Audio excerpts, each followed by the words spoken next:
As I stand before you today, I cannot help but feel the weight of history which surrounds us. From the early years of the marriage, when it had all the appearances of a fairy tale, she outshone the other members of the royal family, who were generally regarded as a dusty, out-of-touch family,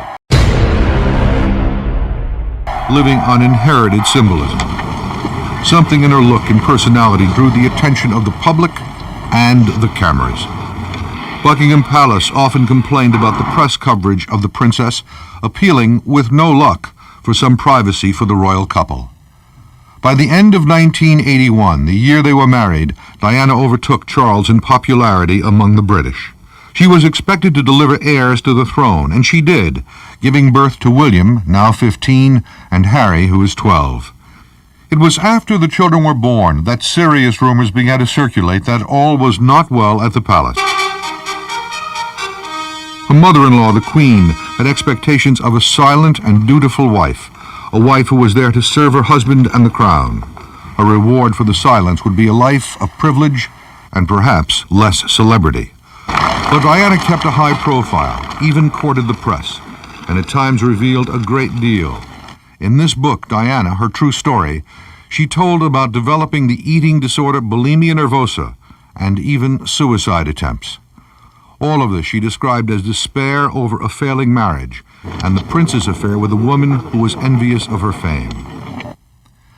The royal remoteness, its aloofness and mystery had completely broken down. Some even called for an end to the monarchy, as the soiled palace linen was laundered in public. The prince gave an interview in which he admitted being unfaithful, but said it happened only after the breakdown of his marriage. The public negotiation escalated. She told the BBC's Panorama program she didn't want a divorce.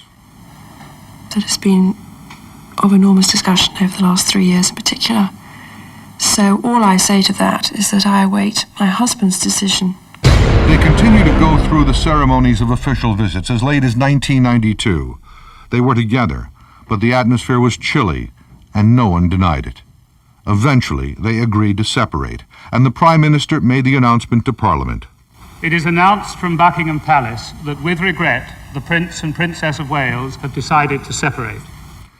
But it did not end the public wrangling, and the Queen finally stepped in and asked them to divorce, which became final in August of 1996.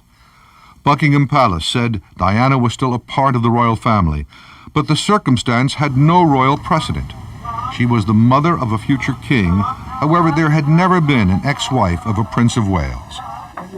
She was out of one job and took on others, working for AIDS prevention and other charities, and traveling to war-torn countries such as Bosnia to campaign against the use of anti-personnel landmines.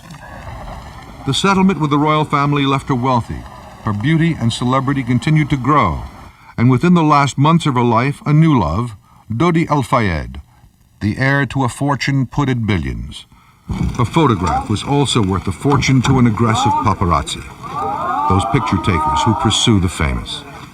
She said recently that she would leave England in pursuit of some peace if it were not for her sons.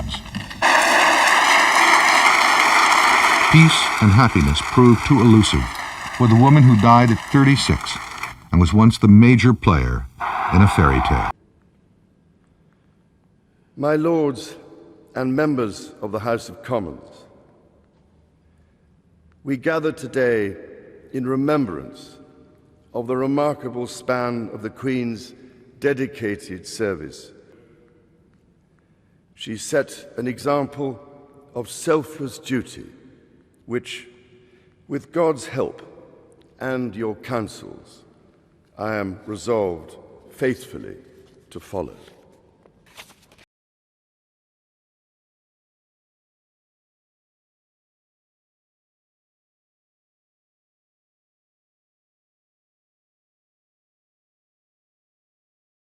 Bruh.